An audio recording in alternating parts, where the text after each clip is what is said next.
सदर तेलंगाना जागृति व रुकन खानसास कौंसिल BRS कलवाकुंटला कविता ने ऐलान किया है कि तेलंगाना रियासत के यौम तासीस की मुनासिबत से 2 जून को नौजवान शोरा का मुशायरा तेलंगाना सरस्वत परिषद में मुनक्किद होगा।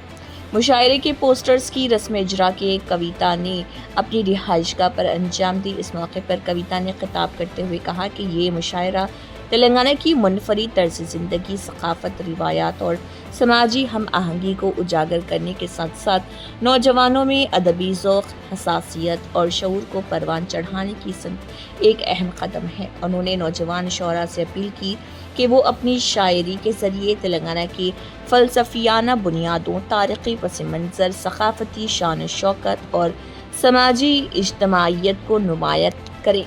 शिरकत के ख्वाहा शोरा की उम्र 35 साल से कम होनी चाहिए।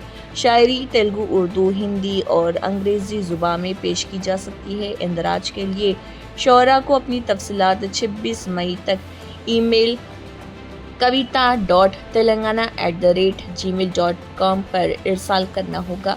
कविता ने कहा है कि तेलंगाना की सरजमीन कई अजीम शोरा, शायरात और अदीबों की जन्म भूमि रही है, जिन्होंने अपनी इनकलाबी तहरीरों से समाज में बेदारी पैदा की। इस प्रोग्राम का मंशा व मकसद अदबी रिवायात का फ़रोग़ है। उन्होंने सर्वे सुरावरम प्रताप रेड्डी की गोलकुंडा शोरा इशाअत का हवाला दिया और कहा कि उन्होंने तेलंगाना के अदीबों और शोरा को इज़्ज़त व वक़ार अता किया और यही जज्बा तेलंगाना जागृति को तहरीक दे रहा।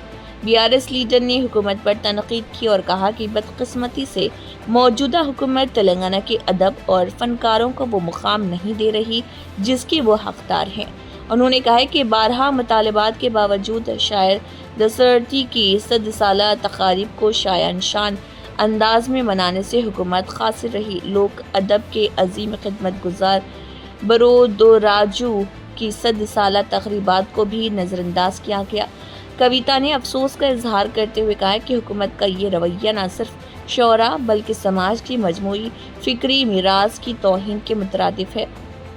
इस मौके पर मुमताज़ शोरा कांचनापल्ली, वनपतला सुबैया, घनपुरम देवेंद्र और तेलंगाना जागृति के कारकुनान नवीन आचार्य, श्रीधर राव, मनोज गौड़, ललिता यादव और दूसरे मौजूद थे। Asian TV news bureau report.